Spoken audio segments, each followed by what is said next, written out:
Hello, everybody. Welcome to the Monday morning Introduction to Philosophy and Theory live stream lecture. My name is Julian. I am so glad that you are here. In this 40-minute session, I'm going to be providing you with a basic introduction to the concept of the fetish object and how it relates to the theory of the gaze. So the title of this session is going to be The Gaze of the Fetish Object. If you're new here and I see someone joining from London, hello, please do drop a comment letting me know where you're joining me from. If you're new here, this is a weekly live stream lecture that I've been hosting for the past 3 years now. I used to work as a lecturer at the University of Oxford Brookes until the pandemic forced my classes to shut down.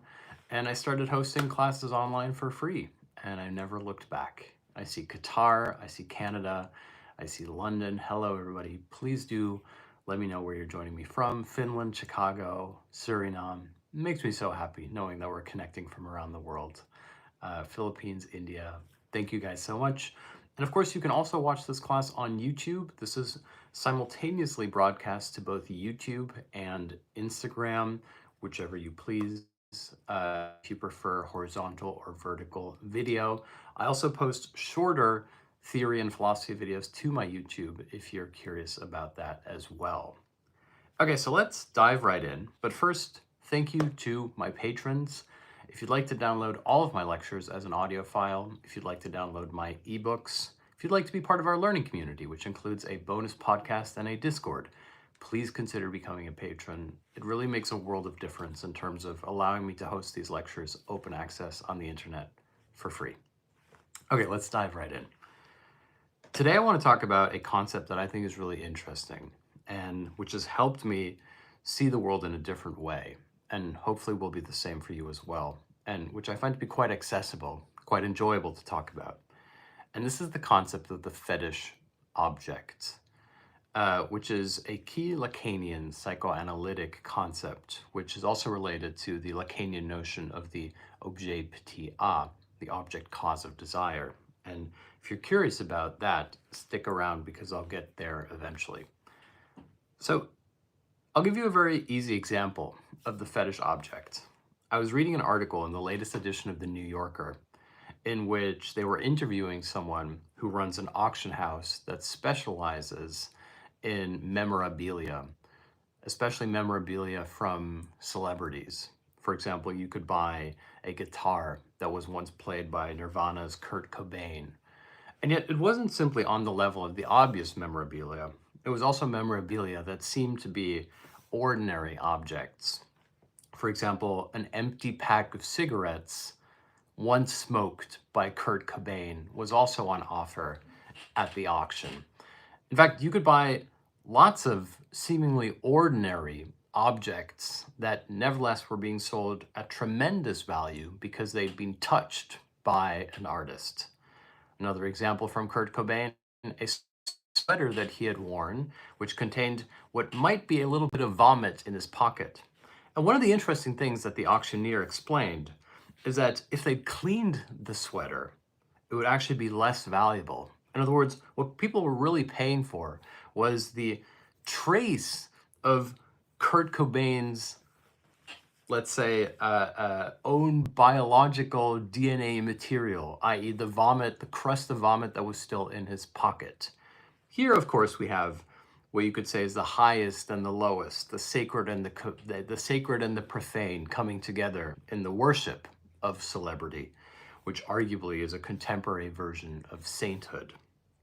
In fact, the auctioneer explained something else that I thought was fascinating. He said, when people admire the subject, for example, Kurt Cobain, then they wanted to be touched by him. They'll go as far as buying something that has a piece of his vomit on it. But if it's someone that they despise and they're just historically interested in, it's actually the other way around. For example, memorabilia associated with Hitler, people are more likely to buy it if it has been brought to the laundromat in advance. And in this article, which I thought was quite fascinating in its own right, we start understanding the fundamental mechanism of the fetish object, which is to say the fetish object is an object that we fetishize because it represents something more than just the object. For example, you could give someone a toothpick and say, this is a toothpick that Elvis Presley used, or a handkerchief used by Taylor Swift. And you would say, it's not just a handkerchief. It is a handkerchief that was once touched by a god, as it were.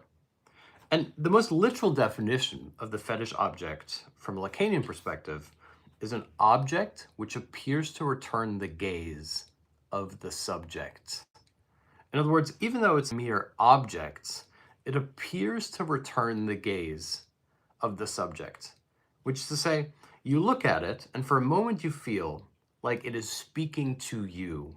In fact, in the article, there's a woman who works in the inventory of this auction house. And at a certain point, she's having to dig through the pieces of intimate clothing and lingerie from Marilyn Monroe.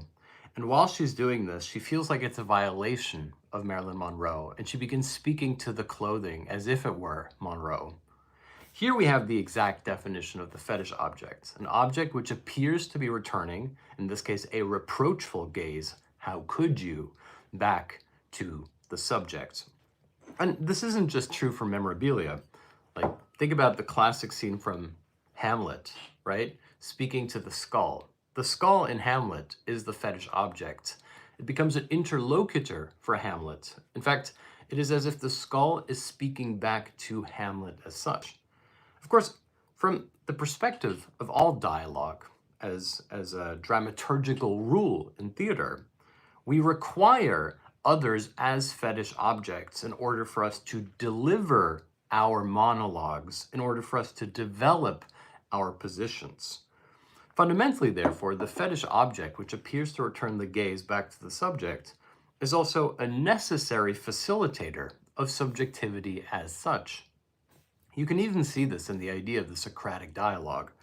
In the Socratic dialogue, the interlocutor is usually a student, an acolyte, who simply says, yes, master, you are so wise, or it's a sophist, who Plato depicts as being essentially fodder for disagreement, which is to say that in the Socratic dialogue, we don't have a true exchange of opinions on any kind of equal level. Instead, we have an interlocutor which serves as a proxy for Socrates to develop his own positions by means of rhetorical negation, which is to say that in the Socratic dialogue, the logic functions as a monologue which necessitates the antithesis or rebuttal of the interlocutor, which is to say that the interlocutor in the Socratic dialogue is a form of the fetish object. It is an object which appears to return the gaze of the subject.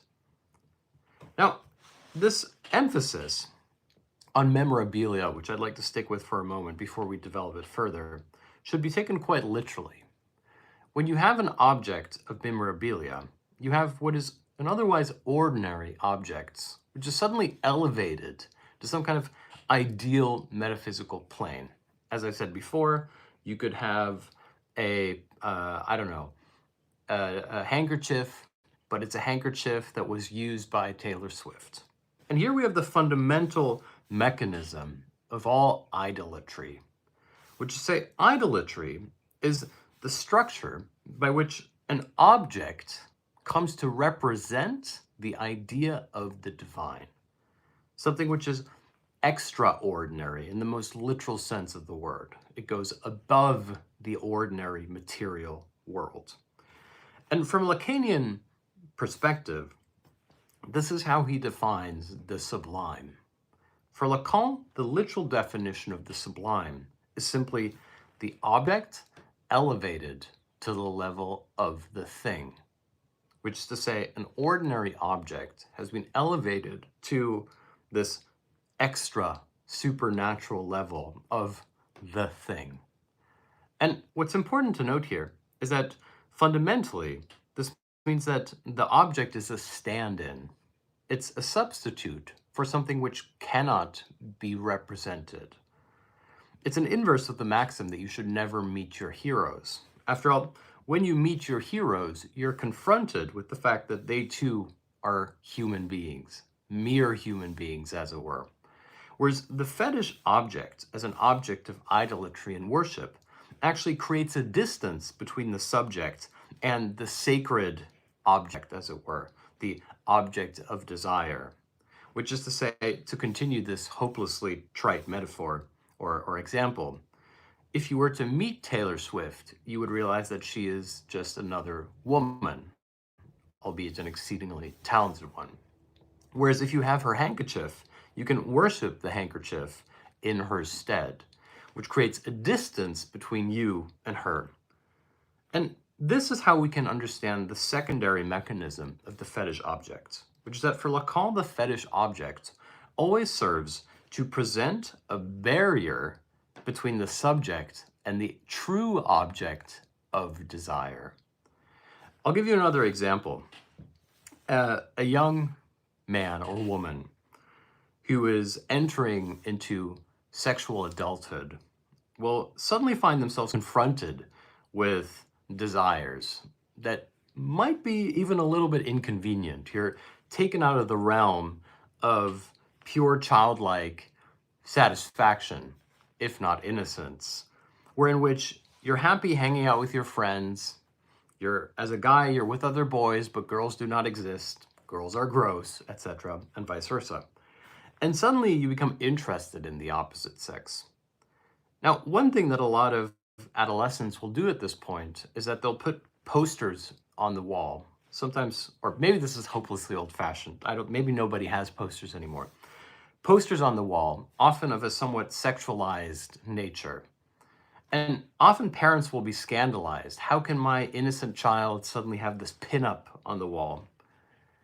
And from a Lacanian perspective, it should be seen the other way around. The pinup poster on the wall is not a representation of the child's desire. In fact, it's a representation of the child's fear of desire, which is to say, instead of actually interacting with woman, I can put up a pin-up version of woman on the wall, which acts as her substitute, i.e. a fetish object, and now I can lead my life perfectly happily, never actually having to meet or confront said woman. In a sense, you could even extrapolate from this idea that the same is true for, I don't know what the Japanese word is for radical nerds, like otakus, who will put up, some of them, not all of them, there's different types, of course, highly sexualized anime imagery on their walls and on their computer desktops.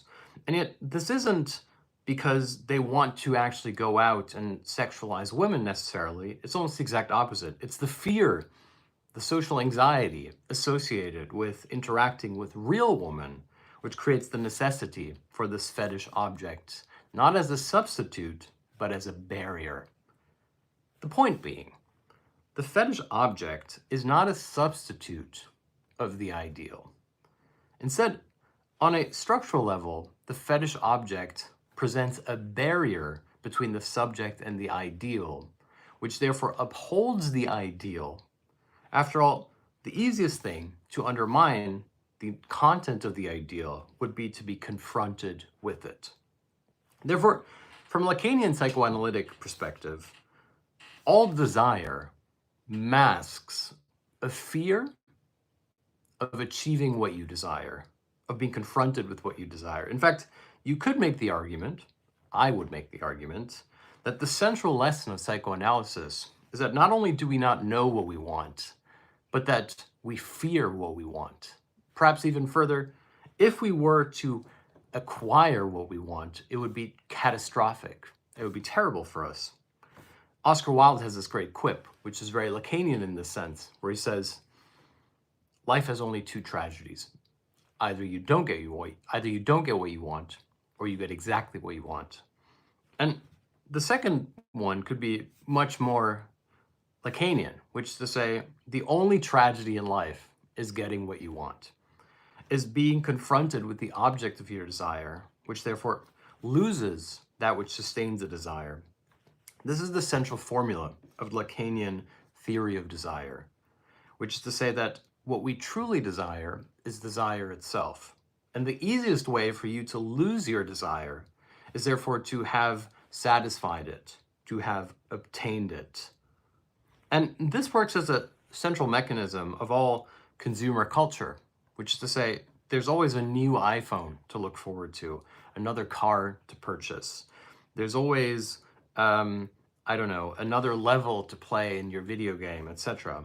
We're hooked not on the idea of getting to the end, but we're hooked on the idea that there is always a deferment of the end that we can still enjoy not reaching. I've explained some of these positions before, but I think it's interesting to look at it seen through the lens of the fetish object. There's a great scene in Love Lies Bleeding, the latest film by Rose Glass featuring Kristen Stewart. And Kristen Stewart in this movie essentially is trying to quit smoking. And I should say here that the cigarette is the quintessential fetish object.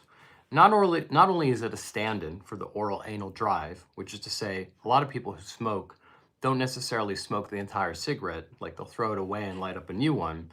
It's pleasurable to have something in your fingers.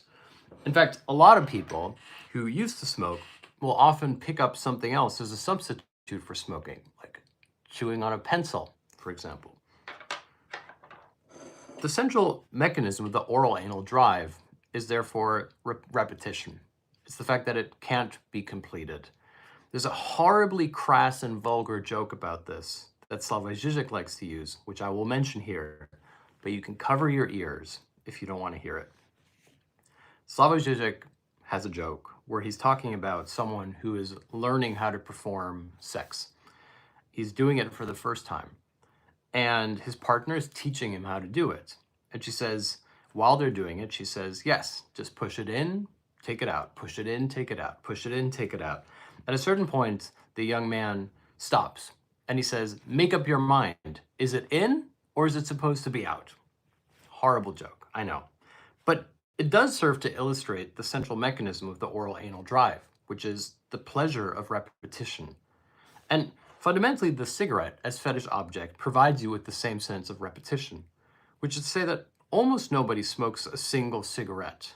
In fact, most people smoke like multiple cigarettes, the max being, I guess, a pack of cigarettes and then multiple packs. It's the repetitive process of lighting up and disposing of a cigarette that provides the pleasure above and beyond the nicotine. One of the central lessons of psychoanalysis is this above and beyond level, the surplus level of enjoyment that provides us with true pleasure. In fact, speaking of surplus enjoyment, this is also why Slavoj Žižek has argued that the best cigarette is always the last, which is to say, let's say that you're quitting. If you're quitting, you're saying to yourself, this is my last cigarette, I'm going to savor it, I'm going to really enjoy it, and then I'm going to quit. The next day you start smoking again, and you tell yourself, okay, this is going to be the last one, and you enjoy it. And this is the trap of pleasure that can be derived from quitting, which is to say that if you really wanted to enhance your enjoyment of smoking, you would simply never stop quitting. You would just have every cigarette be your last cigarette. And this is what is so perfectly illustrated in one of the opening scenes of Love Lies Bleeding with Kristen Stewart. She's smoking a cigarette, but at the same time, she's listening to a cassette telling her that this should be her final cigarette, how bad it is for you that she should quit. And this was part of a self-help program at the time where you could buy a cassette tape that would help you quit, and yet you could only smoke whilst listening to the cassette.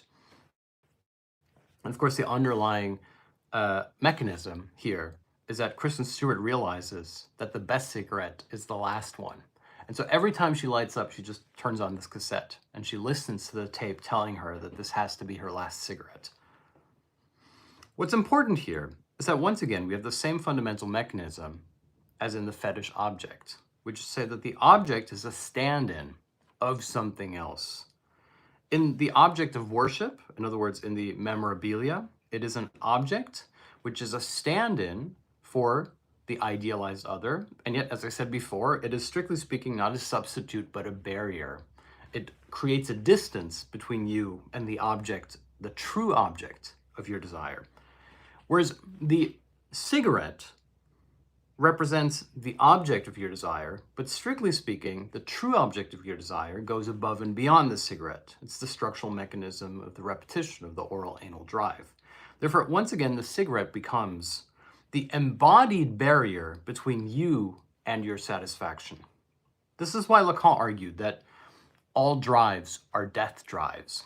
Not in the literal sense that smoking kills you, although it does, but in the sense that every drive is subject to the repetitive function of this surplus enjoyment, an enjoyment which is derived above and beyond the consumption of the thing itself.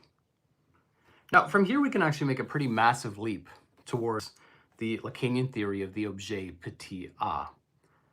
The most clear-cut definition of the objet petit a is that it is an object which is a stand-in for its own lack. In other words, it's not a physical object as such. It's an object which materializes or represents lack. I'll try to give you an example, and then we'll talk about how it works. Slavoj Žižek's example is the piece of confectionery, the chocolate of the Kinder Egg. And for those of you who aren't familiar with it, it's essentially a chocolate egg of sorts that contains within it a little plastic case. And in the plastic case is a little toy. And Slavoj Žižek says that when you eat a Kinder Egg, strictly speaking, you're not sure if you're eating it for the toy or for the chocolate. In other words, both are relatively disappointing. You wouldn't buy it just for the chocolate, although I'm sure some people do, and you wouldn't buy it just for the toy. Instead, you're eating the chocolate to get to the toy, but in a sense, you're also eating the toy to get to the chocolate. Both of them facilitate each other, which say that, strictly speaking, for Slavoj Žižek, the Kinder Egg represents a lack, a constitutive negativity, a void, which is to say that you're eating around the idea of what the object is. And strictly speaking, you could have another example. This is one that is more close to my own thinking. There's a great episode of South Park in which Cartman, his family adopts a emaciated African, I believe Kenyan child, who is referred to in the show as Starvin' Marvin. And there's a wonderful scene where they're attending a neighborhood banquet, a feast of some kind. Could be Thanksgiving, I don't remember. And Cartman is teaching this child, Starvin' Marvin, how to interact in a Western society. And at a certain point, they're at the table, and he says, look at this. He holds up a little plate. He says, here we have an appetizer. Do you know what this is? It's something that we eat in America to make us more hungry. Someone says Ethiopian. Thank you. Appetizer, something that we eat in America to make us more hungry. And at that moment, Starvin' Marvin starts screaming. Because, of course, there's something perverse in the idea that you would eat something to become more hungry. As a starving child, the idea that you would eat something that would not sate your hunger, but would further increase it is, of course, horrible. Here we have, to my mind, a really good example of the Lacanian objet petit a, which is, it's a constitutive negativity. It's something you eat to make you more hungry. It is a material embodiment of the inability to be sated or to achieve your true desire. Here it's important for a moment to take a step back to the literal definition of the objet petit a. Objet petit a simply means the object of little a. And a in French stands for autre. The little other, therefore, should be contrasted with the big other. Now, the big other is how the subject enters into the symbolic order of social relations.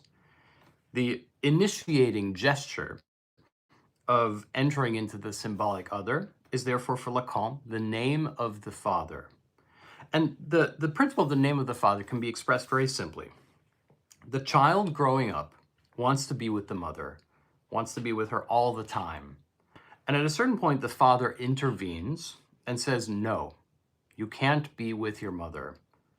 Therefore, fundamentally, this is the name of the father. It's the prohibition of the father that forces the child to be separated from the mother and to enter into the symbolic order, i.e., to enter into subjectivity. This is the founding gesture of subjectivity within Lacanian analysis. It's the interdiction of the father who says no. Therefore, the name of the father is the symbolic prohibition of the father, which renders the mother into a fetish object. In other words, as soon as the child is separated from the mother comes to represent all that is perfect about life before this separation. And once again, if you take the idea of the sublime object or the fetish object as the object elevated to the level of the ideal, you can see that the same is true for the mother. The separation from the mother creates the mother as ideal, the idea that when you were a child, everything was perfect, etc. Ironically, this seems to go against one of the central truisms of how today in popular culture, Freudian psychoanalysis is received, which is to say that you can blame everything on your mother. And yet this too is what Lacan means. Strictly speaking, you can blame everything on your mother, even and especially subjectivity, which is to say it's not that the mother has caused you trauma, as it were. It's that the mother is the central object of desire, which necessitates life in the symbolic order. And we'll all stitch this together eventually. Therefore, the name of the father is the prohibition against being with the mother. And from an Oedipal perspective, remember the central aspect of the Oedipal myth is child wants to be with mother and therefore has to fight father or wishes to fight father. The resentment against the father figure, fundamentally, however, is masked by wanting to become like the father. Therefore, strictly speaking, the father becomes the fetish object, which is to say, the father becomes the stand-in, which creates a barrier between the child and the mother, and this barrier is a constitutive necessity for the child to enter into subjectivity. And this is why Lacan, this is exactly like on a literal level, why Lacan used to joke that perversion should be written perversion, which is to say the father and the relationship of the subject to the father and the name of the father is therefore the relationship of perversion. Remember in the beginning of the lecture, I said that the pervert is the one who puts like a highly sexualized image on the wall, not because he wants to be with woman, but because he wants woman to stay away. He wants to keep her away. The same becomes true for the subject entering into the symbolic order, which is to say the subject uses the father as the perverted image to keep the mother away. I can't be with mother because of father, therefore I must become like father. And what's important here is to see that there's a difference between Freudian psychoanalysis and Lacanian psychoanalysis. In Freudian psychoanalysis, the separation from the mother creates an anxiety in the subject, the child, and therefore the central mechanism of desire for the subject is to be reunited with the mother. It's a more simplistic version of this idea. Child is separated from mother, wants to be reunited with her.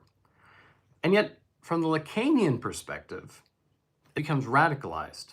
If, as I said before, the true motive of desire is that we don't want to be fulfilled, in other words, if the easiest way to achieve your desire, or to lose your desire, I should say, is precisely to achieve it, and therefore subjectivity would fade away, satisfaction has been reached, desire is eliminated, subject is eliminated. Therefore, the truth of desire for Lacan is actually to maintain and prolong the separation between the object of desire. Therefore, we have two conflicting interpretations of anxiety in the psychoanalytic lens, not in the clinical one, which is to say, for Freud, anxiety is separation from the object of desire. For Lacan, anxiety is over proximity to the object of desire, which are two totally seemingly opposing points of view. Freud says when there's a separation between you and what you want, you are anxious. Lacan says the closer you get to what you want, the more anxious you become. And I'll give you another example of this from the film Love Lies Bleeding with Kristen Stewart. There's a wonderful scene in the movie where she's having to bury or dispose of the body of her brother-in-law, a brother-in-law who she hated and secretly wanted dead. And as she's disposing of the body, she suddenly sees a packet of cigarettes in his pocket. And we have a perfectly Hitchcockian fetish object shot, which is to say that Hitchcock was obsessed with the idea of Hitchcockian objects, which appeared to return the gaze of the subject in the film. Objects which spoke to the subject, as if there was dialogue. Traumatic kernels, if you will. And here we have a Hitchcockian scene where we suddenly have a close-up of this packet of cigarettes on the dead body. And to prove that this is the fetish object speaking to Kristen Stewart, as if in dialogue, she actually speaks to the packet of cigarettes. She says, "Nope." In other words, she says, "I will not take you." And the beauty of this scene is that the fetish object, the cigarette, isn't just saying, "You want me, you want to smoke me."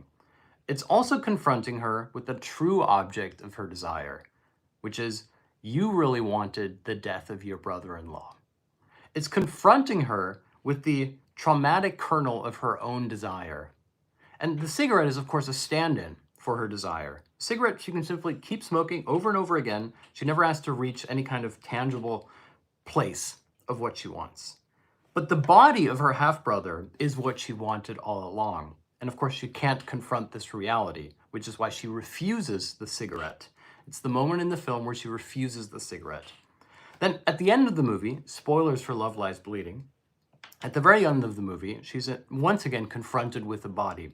And once again, she sees a packet of cigarettes on this body. Except this time, the body is still half alive. And now, Kristen Stewart does the catastrophic thing.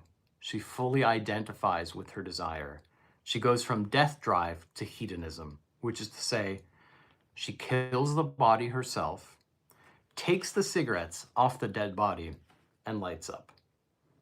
And in this repetition, we have essentially the entire movement of hedonism.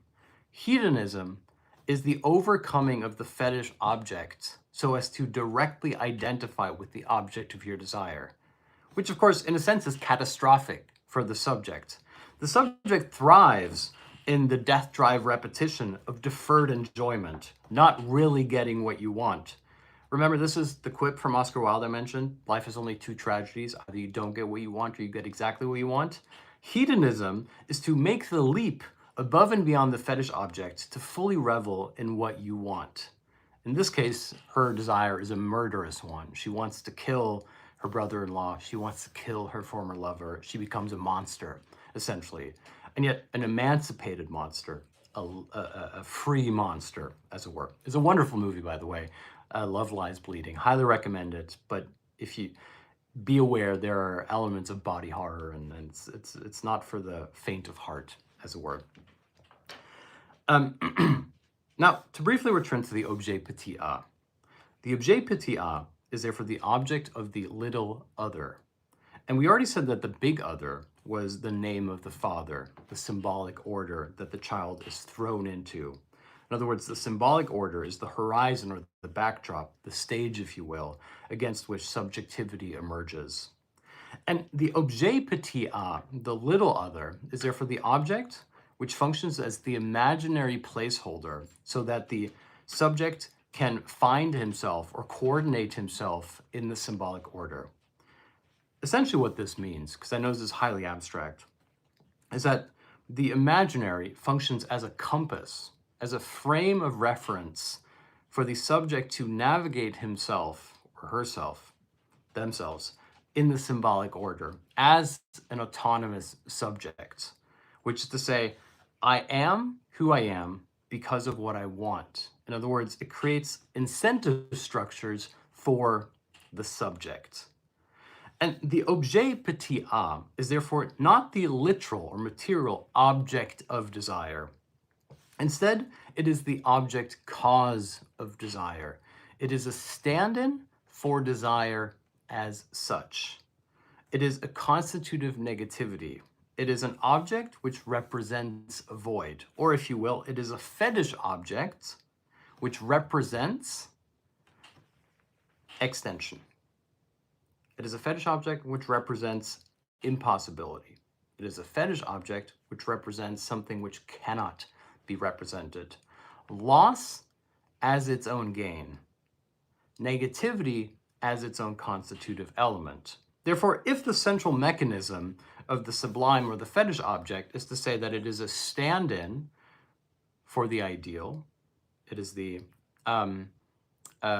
handkerchief used by Taylor Swift, it's the golden calf, etc., the object, which is the material representation of the divine, which therefore becomes a stand-in for it, which creates a barrier between the divine and the subject, therefore allowing it to persist. The idea of the objet a is that it is an object which doesn't represent the divine, instead it represents desire as such. In other words, a fetish object represents the ideal. The objet a represents desire as such, which is to say that the fetish object represents the content of the ideal, and the objet a represents the structure of the ideal, which therefore is the structure of the subject. The subject which is structured around desire, which has to be maintained so that the subject does not disintegrate. Therefore, for Lacan, the formula of desire is that desire is not desire for X. It is desire for desire itself. It becomes a tautological observation. The core content of desire is not something. It is the mechanism, i.e. the structure of desiring itself, which should not, cannot be defeated or ended. This is fundamentally why I reject, or at least I'm suspicious of interpretations of Lacanianism that interpret it through a Buddhist lens. Lacan isn't making the argument that you should get rid of all desire, that you become enlightened if you are able to go beyond desire as such. Instead, Lacan argues that you can't go beyond desire, that even the desire to eliminate desire manifests as a desire. This is the Lacanian quip that the hermit or the ascetic denies the body to the point that he becomes denial embodied. In other words, the ascetic becomes an embodiment of his own denial, which of course gives surplus enjoyment, which is pleasurable in that sense. This is why Slavoj Žižek essentially has three modes of the objet a, the pleasure associated with the objet a, which is that it can be about deferral, right? You keep smoking the last cigarette. It can be about withholding the thing. In other words, I want the thing because I can't have it. But it can finally also be about obstruction. And the third mode of the objet a for Žižek, the mode of obstruction, is perhaps the most important one. It's how the very negation of desire, the obstruction of desire, becomes its own form of desire. In other words, for Lacan, the pleasure, or the jouissance, which isn't exactly pleasure, of the ascetic, of the hermit, is the pleasure of the pervert, which is to say, the hermit is the one who denies the body to the point that he becomes denial embodied, which is to say, now his pleasure is the absence of pleasure. He himself has become the material embodiment of lack or constitutive negativity, which means that I think we could venture the following argument, that the ascetic who denies the body until he becomes denial embodied becomes the objet a. The mode of enjoyment, which is called obstruction, is the process by which we ourselves try to take the place of the objet a. We become the objet a for the other. We are the stand-in that represents the eternal constant of desire for someone else on their behalf. And of course, this is also the perverted stance apropos God, which is to say, instead of saying, I worship God. You say, I am the agent of God. I have no subjective will. All I do is to honor God. I am the tool of God. When you have desubjectified to the point that you are the material embodiment of the will of God, you have therefore achieved the mode of enjoyment called obstruction, denying the body until you become denial embodied. You become the objet, as it were. Now, there's one last thing that I should add here, and please note that this is a lecture series, so like a lot of these things bring about questions that I tried to answer in other lectures. One thing that we haven't talked about is lack. And lack is, of course, really constitutive to the theory of the objet. And here I think it serves well to go back to the Freudian and Lacanian theories of anxiety. Freud argues that anxiety is about loss, which is to say, when you are separated from the mother, you wish to be reunited with her, which is a structural metaphor, if you will, for the idea that what you want is what you can't have. In other words, here we have Freudian loss being constitutive for desire.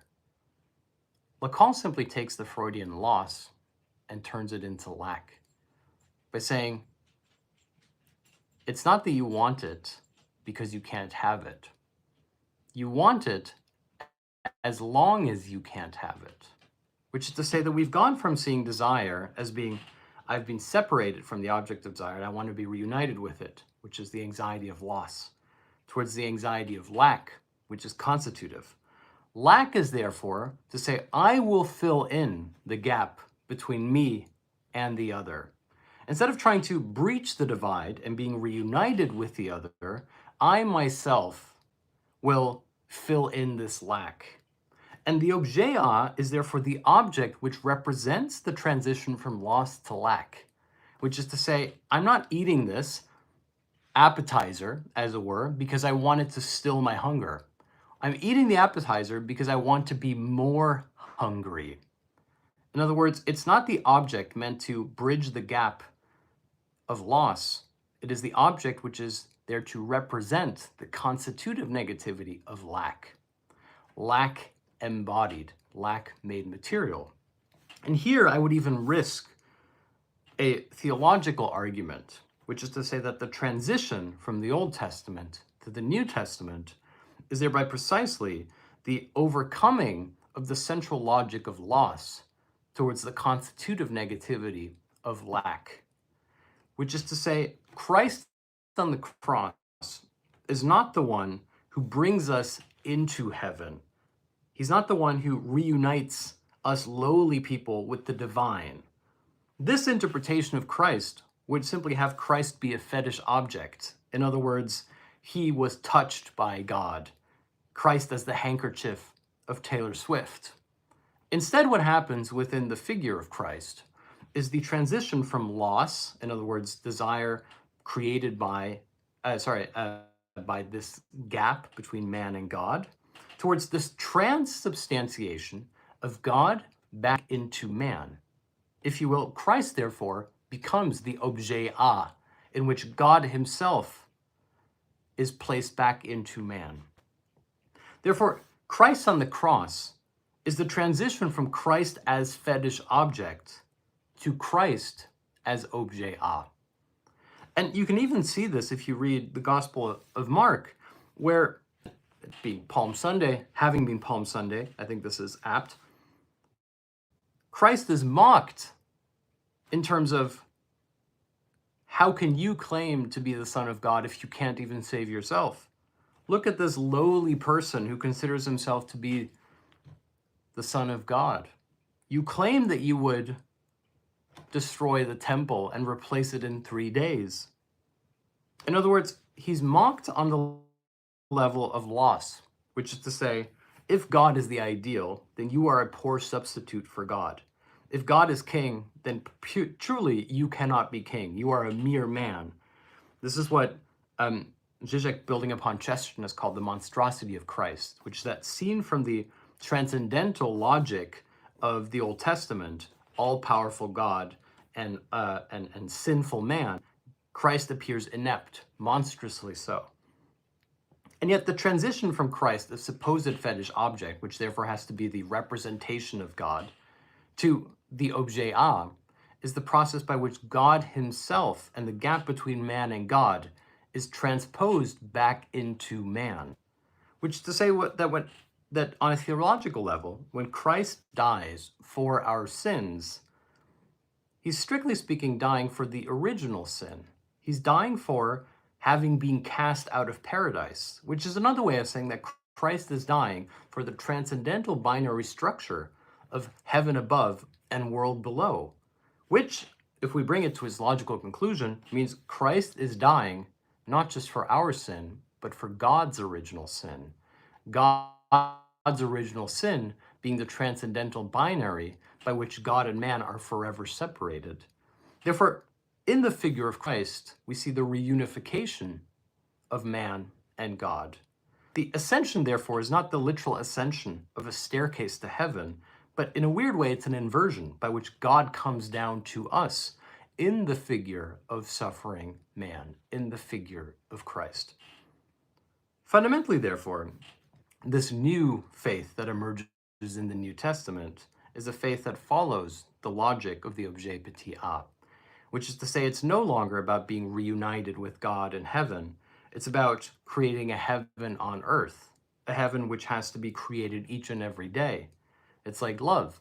When you're in love, it doesn't suffice to be in love one day. You have to fall in love again each and every new day. To be a good partner is to find new ways to be a good partner each and every day. Therefore, fundamentally, the truth of the objet petit a and the truth of the death drive, the truth of the repetition compulsion, is that it's not negative in a normative sense. It's not something to be overcome or left behind. In a sense, it's actually a profoundly emancipatory notion, which is to say that the subject is no longer structured around loss. The subject is structured around lack. And that within the representation and recreation of lack, we have precisely a form of love, a form of devotion to a cause.